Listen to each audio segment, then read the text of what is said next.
கனடாவில் இருந்து ஒரு மனுஷன் தண்ட வேலை எல்லாத்தையும் விட்டுட்டு செந்தில்குமார் நிற்கிறார். இதை கொடுத்தா அவர் உயிர் காப்பாற்றப்படும்.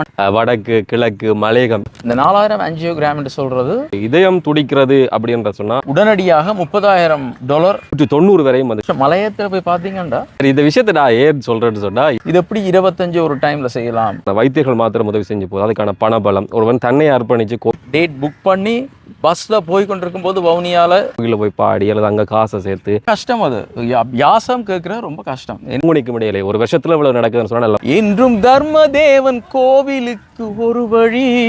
இந்த முறை ஸ்ரீலங்காவுக்கு வந்தது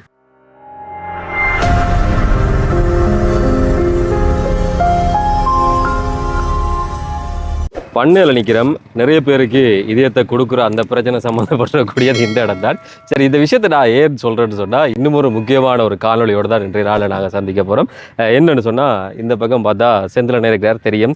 நிவாரணம் அறக்கட்டளை மூலமாக கனடாவில் இருந்து ஒரு மனுஷன் தண்ட வேலை எல்லாத்தையும் விட்டுட்டு ஊருக்கு வந்து அதிலும் வடக்கு கிழக்கு மலையகம் இந்த பகுதிகளில் வந்து தேவைப்படக்கூடிய இதய சிகிச்சை நான் ஏற்கனவே இது சார்ந்து 2-3 காணொலிகள் என்ற தளத்தில் போட்டிருக்கிறேன். நேர பிரச்சனை எல்லாருக்குமே தெரியும். ஊரில் கோயிலில் வந்து பிள்ளையார் கொடிகறிட்டார், பிள்ளையார் திருவிழா நடந்து கொண்டிருக்கு. நேரம் சரியாக வராது, அதை விட வேலைகள் கூட. அப்படி இருந்தாலும் வந்து அண்ணன் வந்து தவறாக வாரது என்னன்னு சொன்னால் இவர்கள் மூலமாக நிறைய பேர் பயனடைகிறார்கள். ஒரு இதயம் துடிக்கிறது அப்படின்ற சொன்னால் அதுக்கு இறைவன் காரணம். அதுக்கு பிறகு சில சிக்கல் வந்தால் அதை திருத்துறதுக்கு வைத்தியர்கள் உதவி செய்வார்கள். அந்த வைத்தியர்கள் மாத்திரம் உதவி செஞ்சு போதும். அதுக்கான பணபலம் ஒருவன் தன்னை அர்ப்பணித்து கோயிலில் போய் பாடி அல்லது அங்கே காசை சேர்த்து கொண்டு வந்து இந்த மக்களுக்கு செய்கிறாருன்னு சொன்னால் அந்த பணி என்றது மிகப்பெரியது. 190 வரையும் வந்து போன முறை நாங்கள் காணொலி பதிவு செய்ய வந்து 150 இருந்தது. ஒரு 50 பேருக்கு இன்னும் ஒரு குறிப்பிட்ட போன ஏப்ரலுக்கும் இந்த 2026 பங்குனிக்கும் இடையிலே ஒரு வருஷத்தில் இவ்வளவு நடக்குதுன்னு சொன்னால் நல்ல மாற்றம். அப்போ அவர் சார்ந்திருக்கக்கூடிய விஷயங்களை தான் இந்த காணொலியில் பதிவு செய்ய போகிறேன். ஃபேஸ்புக்கில் பார்க்குறீங்கன்னு சொன்னால் ஃபாலோ செய்து பாருங்கள். யூடியூப்பில் பார்க்குறீங்கன்னு சொன்னால் சேனலை சப்ஸ்கிரைப் செய்து போட்டு பக்கக்கூடிய பெல் ஐக்கனை கிளிக் செய்யுங்க. இவர் செய்யக்கூடிய இந்த பணிகள் தொடர்பில் மறக்காம கீழே வந்து உங்களுடைய கருத்துக்களை பதிவு செய்யுங்க. இதயம் துடிக்கிறது ரெண்டா மனுஷன் வாழ்க்கையை முடிஞ்சிடும். அந்த இதயம் தொடர்ந்து துடிக்கணும்னு சொன்னால் அதுக்காக நிறைய பேர் வேலை செய்யணும். செந்திலனே தெரியும், நான் ஏற்கனவே 2-3 காணொலி போட்டிருப்பேன். கனடாவில் அவர் செய்கிற வேலையை தாண்டி ஒவ்வொரு கோயிலையோ சரி ஏனைய இடங்களையோ சரி இசை நிகழ்ச்சியை நடத்தி அதை விட நிதி சேகரிப்பு செய்து தாயகத்தில் வடக்கு கிழக்கு மலையகம் என்று சொல்லி எல்லா இடத்துலையுமே வந்து இந்த இதய நோயால் பாதிக்கப்பட்டிருக்கக்கூடியவர்கள் அதை தாண்டி வாழ்வாதாரம் இப்போ சிறுநீரகத்துக்கான சில சிகிச்சைகளையும் சத்த சிகிச்சைக்கான உதவிகளையும் செய்து கொண்டிருக்கிறார். ஒரு இடைவெளி புற சந்திக்கிறவண்ணே அப்படிங்கிறீங்க. நல்லா இருக்கும் சாந்தன். சரி, இந்த முறை ஸ்ரீலங்காவுக்கு வந்தது என்ன நோக்கத்துக்காண்டி? குறிப்பாக சில இதய சத்திர சிகிச்சைகளை ஒழுங்கு செய்து இப்போ நான் வழக்கமாக 2-3 இப்படி செய்கிறது. நோயாளிகள் எண்ணிக்கை கூடிக்கொண்டே போகுது.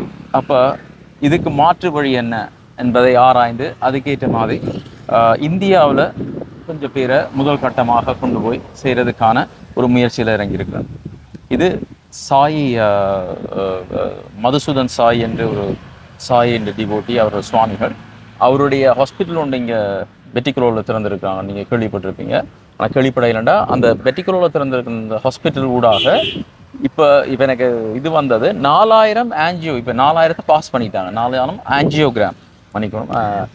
இந்த 4000 ஆஞ்சியோகிராம் என்று சொல்கிறது எத்தனையோ வருஷம் மலையத்தில் போய் பார்த்தீங்கன்னா எத்தனையோ பேர் வெயிட் பண்ணுறாங்க அந்த ஆஞ்சியோகிராம் 2-3 வருஷம் கண்டியில் எடுக்கிறதுக்கு. இப்போ இவங்க பெரிய ஒரு அதே மாதிரி ஜப்னா ஹாஸ்பிட்டலையும் உடனே செய்து அனுப்புகிறாங்க. அப்போ எதுக்கு சொல்ல வாரண்டா அந்த பெரிய ஒரு ஆர்கனைசேஷன் அந்த சாய் ஆர்கனைசேஷன் அவைகிட்ட எத்தனையோ ஹாஸ்பிட்டல்ஸ் இந்தியாவில் இருக்குது. அப்போ நாங்கள் எப்படி அதை டேப் பண்ணலாம்? என்னுடைய நோக்கம் என்ன, எப்படி இறந்து கொண்டே இருக்கிறாங்க. இப்போ கடந்த உங்களுக்கு சொல்லி கொண்டு வந்தேன்னா 2 மாதத்திலிருந்து ஒரு 3 கிழமைக்கு முன்ன மட்டும் 4 பேர் இறந்துட்டாங்களே. ஏனென்றால் அந்த இதய சத்திர சிகிச்சைக்கு வெயிட் பண்ணி கொண்டிருந்த நேரத்தில் அவங்கள என்ன அப்ரோச் பண்ணி நான் அடுத்த கிழமை அவைகளுக்கெல்லாம் சர்ஜரி டேட் புக் பண்ணி கொண்டிருக்கிற வேளையில் அவையில் வந்து தவறிட்டேன். ஹாஸ்பிட்டலுக்கே போயில்லை, ஆனால் தவறிட்டேன். 15 வயது ஒரு பாய், மற்றது 32 வயது பவதாரணி, நெல்லியடியை சேர்ந்தவர், வல்லெடுத்துற நெல்லி அந்த அந்த அந்த போர்டரில் இருக்கிற ஒரு கிராமம். மற்றது 40 வயது திருகோணமலையை சேர்ந்த 3 பிள்ளைகளின் தகப்பனார். 52 வயது அவர் ஒரு முன்னாள் போராளி. அவருக்கெல்லாம் சத்திர சிகிச்சைக்கு டேட் புக் பண்ணி பஸ்ஸில் போய் கொண்டிருக்கும் போது வவுனியாவில் விழுந்து மோசம் போயிட்டார். அப்போ ரொம்ப கவலையாக இருந்தது. அப்போ நான் என்னதான் முயற்சிகளை எடுத்து செய்தாலும் அது ஸ்டில் 1, 2, 3 போய் கொண்டிருக்கு. இது எப்படி 25 ஒரு டைமில் செய்யலாம்? அப்படியே தான் நீங்கள் நல்ல ஒரு கேள்வி கேட்டீங்க. அதுக்காகத்தான் மெயினாக அது ஒரு ரீசன் அங்கே அனுப்பி செய்யலாம்ன்ற ஒரு முயற்சியில் இறங்கி இருக்கிறேன். கடந்த முறை வரைக்கும் நூற்றுக்கணக்கான எண்ணிக்கையை நாங்கள் தாண்டி இருந்தோம். இப்போ செந்தில் அண்ணன் இந்த நிவாரண மரக்கட்டளை எத்தனை பேருக்கான அந்த மீள் வாழ்க்கையை கொடுத்துருக்குது? 188. சமீபத்தில் நாங்கள் செய்த காரைநகர் மற்றும் ஆனக்கோட்டையைச் சேர்ந்த 3 வயது துபின்சன் நாளை மன்னிக்கணும் 29ஆம் தேதி 2 சத்திர சிகிச்சை லங்கா மருத்துவமனையில் நடக்க போகுது. அதையும் சேர்த்திங்கன்னா 190. விரைவில் 200 அடிக்கலாம். போன முறை வரைக்கும் அந்த 102 கடந்து இப்போ 200 நோக்கி போகிறோம். ஆனால் ஒரு விஷயம் கேட்கணும், எப்போ பார்த்தாலுமே இந்த நோயாளிகள் அவர்களை ஆற்றுப்படுத்துகிற அந்த சிகிச்சை நோக்கி போகிற அந்த திட்டம் உங்களுக்கு இருக்குது. சலிக்கலையா?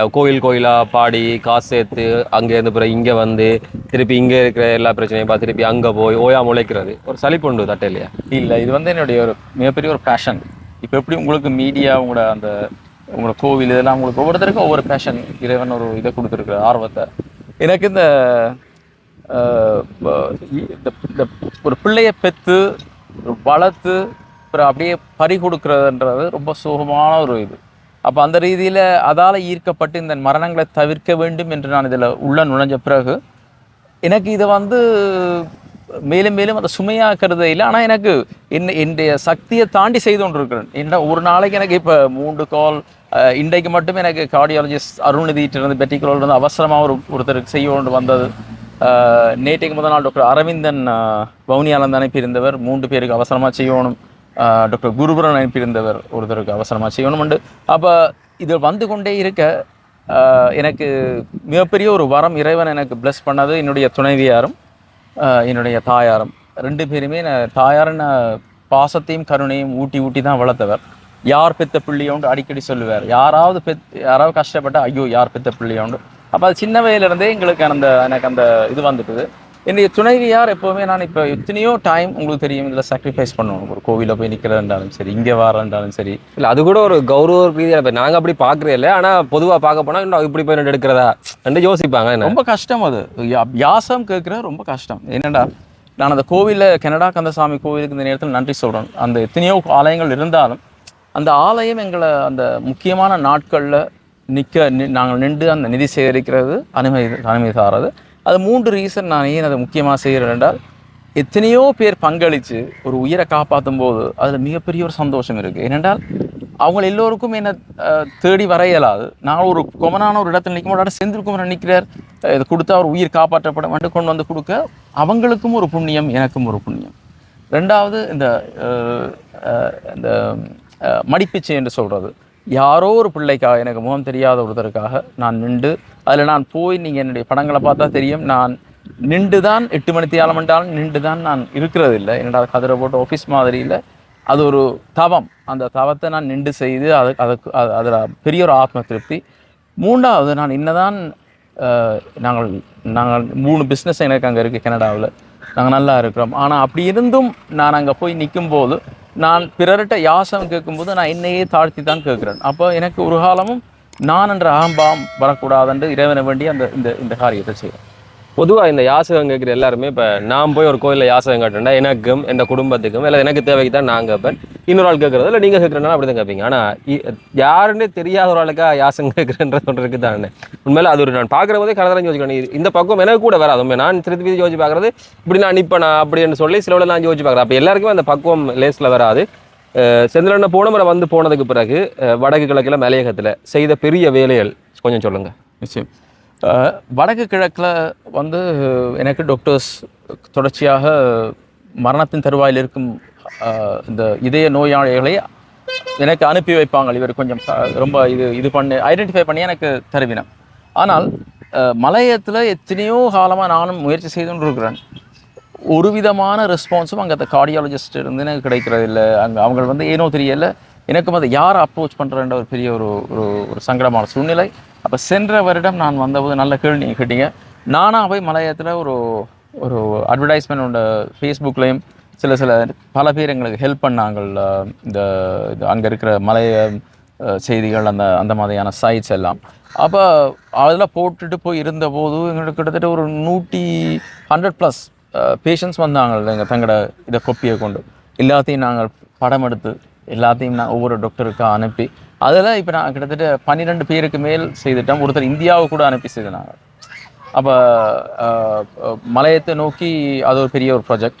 இப்பொழுது உடுப்பு நான் இன்னொரு ரீசன் வந்த காரணம், அங்கேருந்து நாங்கள் வந்து தித்வா புயலில் உடனடியாக $30,000 நிவாரணம் இங்கே வழங்கினது.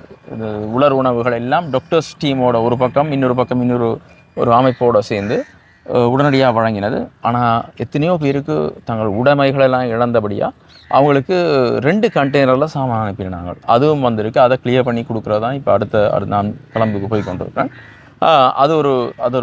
அது பெரிய ப்ராஜெக்ட் இல்லை, சின்ன ஒரு ப்ராஜெக்ட். என்னுடைய மெயின் நோக்கமே இப்போ போன முறைக்கும் 150வது கொண்டாடினது இப்போ ஏப்ரல் வந்தபோது. இப்போ நாங்கள் கிட்டத்தட்ட 200க்கு வந்துட்டோம் ஒரு வருஷத்தில். ஸோ 50 சர்ஜரிஸ் ஒரு வருஷத்துக்குள்ளே செய்ய போகிறோம். சரி, யாழ்ப்பாண வைத்தியசாலை என்ன கட்டமைப்பு ரீதியான சில மாற்றங்களுக்கு செய்திருக்கிறீங்க, வவுனியாவில் செய்ய போகிறோன்னு சொல்லியிருக்கீங்க. அது 2 பற்றியும் சொல்லுங்கள். யாழ் மருத்துவமனையில் அமேசிங் டீம் டாக்டர் லக்ஷ்மண் அவருடைய தலைமையில் இதய சிகிச்சை பிரிவு, doctor Guruparan, doctor Gerald, doctor Jayakanthan, மற்றது doctor Sivasankar cardiothoracic surgeon, doctor Aravindan, இப்படி இந்த டீம் எத்தனையோ பேரை வந்து உண்மையாக மரணத்தின் தெருவாலேருந்து காப்பாற்றுறாங்க. அவங்கள டாக்டர் ஹார்த்திக் சின்ன பிள்ளைன்ற பீடியாட்ரிக் கார்டியாலஜிஸ்ட். அப்போ எதுக்கு இதை சொல்ல வரேன்னால், நாங்கள் வந்து சென்ற வருடம் 2 வருடங்களுக்கு முன் ஒரு இது கொடுத்துருந்த நாங்கள் echo machine with TOE probes and இதய சுவர்களை அந்த சத்திர சிகிச்சையின் போதே ஸ்கேன் பண்ணி அவங்களுக்கு காட்டி கொண்டிருக்கும் எங்கேருந்து இந்த வேல்வில் வந்து லீக் வருதா, இது வந்து இந்த ரிப்பேர் பண்ணக்கூடிய வேல்வா இல்லை ரீப்ளேஸ்மெண்ட் செய்யணுமாண்டு. இது மிகப்பெரிய ஒரு விஷயம். ஏனென்றால் நான் கொடுக்குறதுக்கு முன்னம் அந்த கருவியை நாங்கள் நியூயார்க்லேருந்து ஃபிலிப்ஸ் பிராண்ட் ஒன்று எடுத்து $95,000 செலவில் இங்கே கொடுத்தது. அது கொடுத்த பிறகு 300 பேருக்கு இப்போ அதுவும் ஒரு ரீசனாக ஜெஃப்னா வந்தது. நான் 300 பேருக்கு இப்போ அந்த கருவியின் ஊடாக சத்திர சிகிச்சை செய்து முடிந்தது. இது ஏன் முக்கியமாக சொல்ல வரேன்றால், அந்த மைட்டல் வால்வ் ரிப்பேர் செய்யக்கூடிய நிலையில் இருக்கக்கூடியதை நாங்கள் ரீப்ளேஸ்மெண்ட் முதல் செய்து கொண்டிருந்தோம். ஏன்னா அவங்களுக்கு தெரியாது ரிப்பேர் இது என்ன நிலையில் இருக்குன்ற.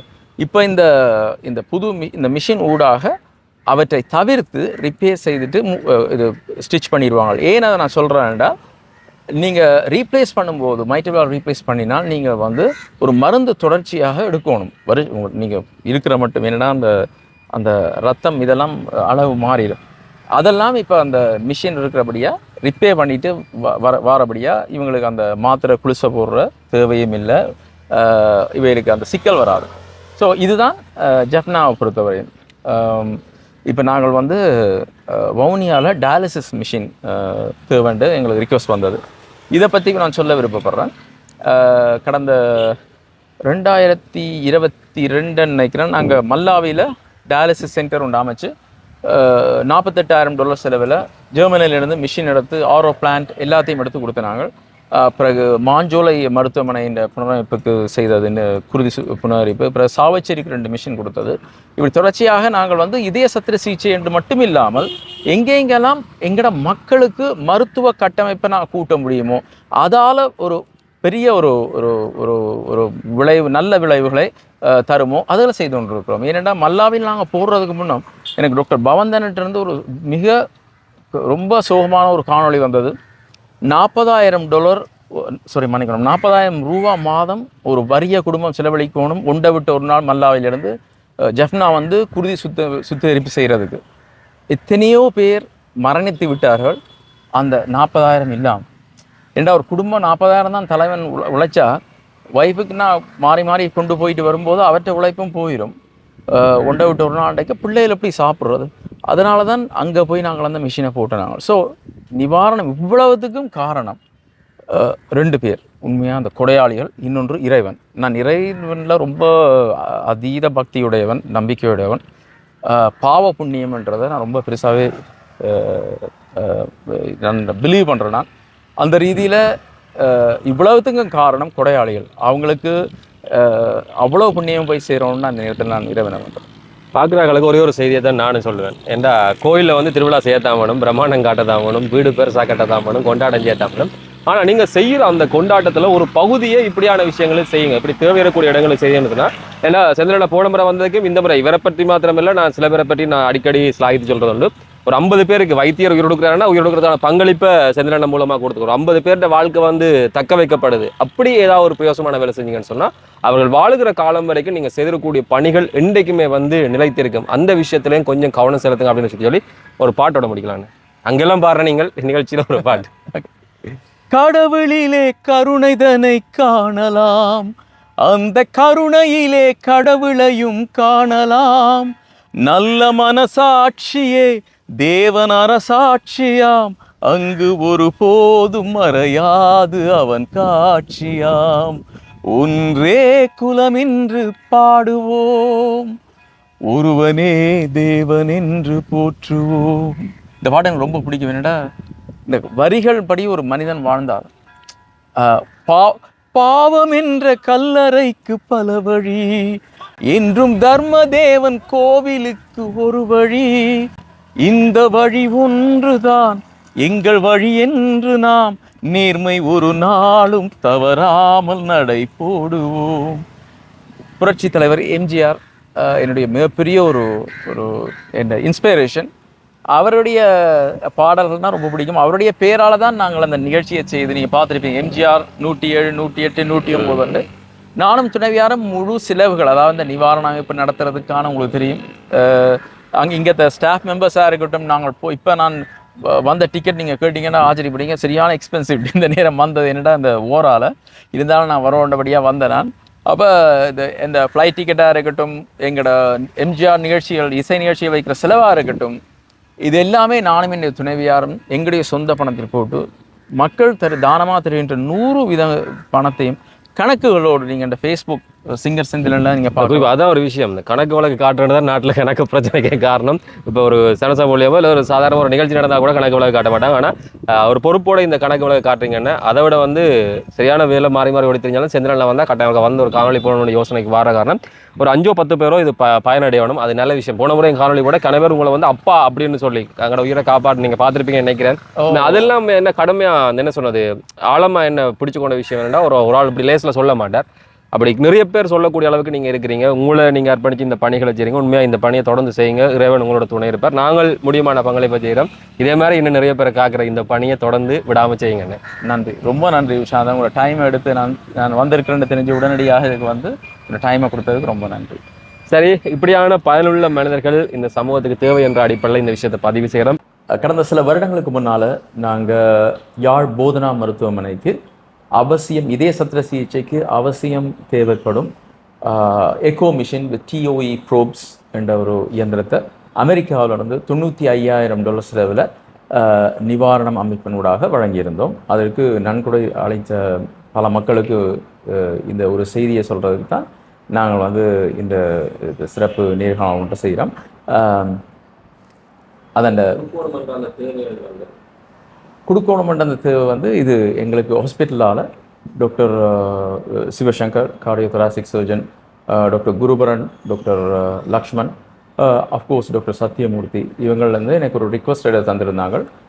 இந்த மிஷின் இருக்கும் பட்சத்தில் கடுமையான இதய சத்திர சிகிச்சைகளை இங்கே செய்யலாம். அதாவது இளமாக்களுக்கான இதய சத்திர சிகிச்சை இங்கேயே ஏற்கனவே அவங்க செய்து கொண்டு இருந்தவங்க. ஆனால் அந்த ரொம்ப காம்ப்ளிகேட்டட் இதெல்லாம் இந்த மிஷின் வந்த பிறகு செய்வது என்பது கொஞ்சம் நோயாளிகளுக்கு சேஃபானது. அதனால் அதை எங்கள்கிட்ட கேட்டிருந்தவங்க, அதனால தான் நான் தந்தேன். நான் டாக்டர் நல்லதம்பி சிவசங்கர், இதய சத்திர சிகிச்சை நிபுணர். என்னுடைய இருக்கு மற்ற நபர் வந்து டாக்டர் ரவிஹரன், திருப்பூர் ரவிஹரன் மற்ற இதய சத்திர சிகிச்சை இப்போது என்னுடைய கடமையாற்றி கொண்டிருக்கிறார். இன்றைய தினம் வந்து 2026ஆம் ஆண்டு பங்குனி 26ஆம் நாள் திருவாளர் செந்தில் குமரன் அவர்கள் நிவாரண அமைப்பினுடன் என்று வருகை தந்திருந்தார்.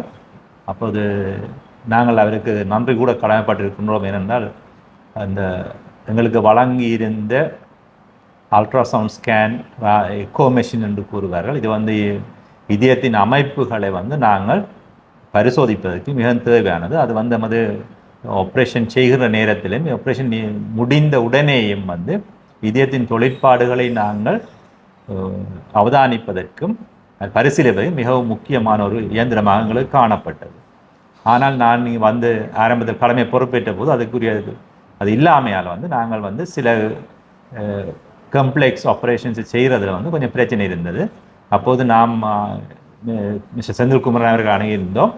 அவர் தனது கனடா மக்களின் நிதி பங்களிப்புடன் வந்து நமது புலம்பெயர் சகோதரங்கள் நிதி பங்களிப்புடன் வந்து நமக்கு அந்த இயந்திரத்தை எங்களுக்கு வழங்கியிருந்தார். இன்றைய தினம் வந்து நாங்கள் 300க்கும் மேற்பட்ட இதய சத்திர சிகிச்சைகளை வெற்றிகரமாக அந்த இயந்திரத்தின் உதவி கொண்டு செய்திருக்கிறோம். அதால் வந்து இன்றைக்கு நாங்கள் முக்கியமாக வந்து அந்த நன்கொடை வழங்கிய கனடிய வாழ் நண்பர்களுக்கும் மற்றும் திருவாளர் செந்தில்குமரன் அவர்களுக்கும் நமது நன்றியை தெரிவித்துக் கொள்ளுமாக தான் நாங்கள் இந்த நேர்காணலை செய்து கொண்டிருக்கிறோம். நீங்கள் தொடர்ந்து உங்களோட உதவிகள் வந்து இதய சத்திர சிகிச்சை இதய ரீதியான பிரச்சனை உள்ள மக்களுக்கு வந்து நமது சமுதாயத்தில் இருக்கிற மக்களுக்கு பொருளாதார முறைகளில் உள்ள மக்களுக்கு தொடர்ந்து உங்கள் உதவிகள் வந்து பேருதவியாக இருக்கும் என்று நான் நினைத்துக் கொள்கிறேன். என்னால் நமது அரசாங்க சேவையில் உள்ள எங்களை லிமிட்டேஷன்ஸ் இருக்கின்றன. எங்களுக்கு எவ்வளவு சேவை வழங்க முடியும் என்பதில் ஒரு லிமிட் இருக்கிறது. அப்போ இது மெஷின் வந்து இப்படித்தான். இப்போ இது என்ன அந்த கிடைச்சதுக்கு முதல்ன்றதை விட வந்து இந்த மெஷின் வந்து ஒரு விதமான இப்போ சத்திர சிகிச்சை செய்கின்ற முறையை இந்த மெஷின் வந்து மாற்றாது. ஆனால் எமது சத்திர சிகிச்சையை நாங்கள் எவ்வாறு திறன்பட செய்கிறோம் என்பதை எமக்கு நாங்கள் ஆராய்வதற்கு இந்த மெஷின் வந்து உதவியாக இருக்கும். அப்போ எங்களுக்கு ஒரு சத்திர சிகிச்சை நிபுணராக வந்து எங்களுக்கு அந்த ஆப்ரேஷன் செய்கிற நேரத்தில் வந்து ஒரு தன்னம்பிக்கை கொடுக்கும் என்னன்னு சொன்னால் நாங்கள் உடனடியாக பார்க்கலாம் என்ன செய்திருக்கிறோம். இன்னொரு சத்திர சிகிச்சை தேவை வந்து மிகவும் குறைவாக இருக்கும். அப்போ அது இல்லாமல் செய்கிறதை விட செய்கிற மற்றது ஸ்பெஷலி முக்கியமாக வந்து சில இதய சோனி அறை பிரிவு என்ற இல்லை இதய அறை பிரிவு என்ற ஹட்டிலோ அல்லது வந்து எங்களது இந்த இதய சோனி அறை உள்ள வேல்வுகளில் இருக்கின்ற சில நேரங்களில் எங்களால் அவைகளை ரிப்பேர் பண்ண முடியும். அப்படி செய்கின்ற போது நோயாளியின் வேல்வே நோயாளியில் இருக்கும். அது வந்து மிகவும் சிறப்பாக இருக்குது நோயாளிக்கு. அவருக்கு வந்து அதில் தேவை ஓப்பரின் அதில் குடிக்க வேண்டிய தேவை வந்து மிகவும் குறைவாக இருக்கும்.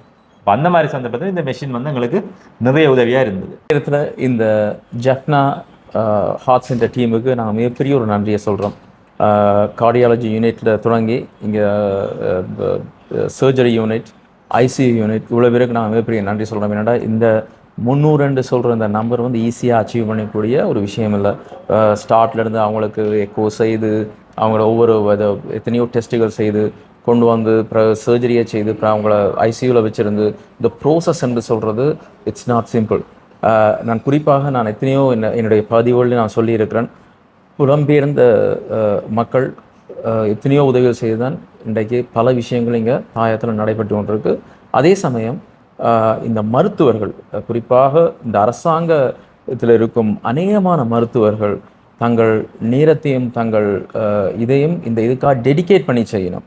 அது வந்து ஒரு சில பேர்கிட்ட இதுக்காக இவங்களை எத்தனையோ பேர் இப்போ உதாரணத்துக்கு வெளிநாடுகளில் ஒரு கார்டியாலஜிஸ்ட்டை நீங்கள் அப்பாயின்மெண்ட் எடுத்து போகிறேன்டா ஒரு நாளைக்கு மேபி மேக்ஸிமம் அவங்களோட நம்பர் 20 to 25 தான் பார்ப்பாங்க. அதுக்கு மேலே அவங்க பார்க்க மாட்டாங்க. அந்த ரஃப்லியை நம்பர் சொல்கிறேன்.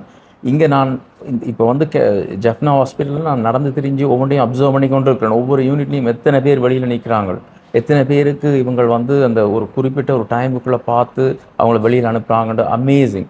ஸோ இந்த என்டையர் டீம் இந்த ஹார்ட் சர்ஜரி டீம் மட்டும் இல்லாமல் இந்த ஜெஃப்னா ஹாஸ்பிட்டலில் வேலை செய்கிற அவ்வளோ பேருக்கும் பிற ஹாஸ்பிட்டலில் வேலை செய்கிற அந்த மக்களுக்கு சேவையாக நினச்சி செய்கிற அவ்வளோ பேருக்கும் நாங்கள் வந்து மனப்பூர்வமான எங்கள் நன்றியை தெரிவித்துக் கொள்கிறோம்.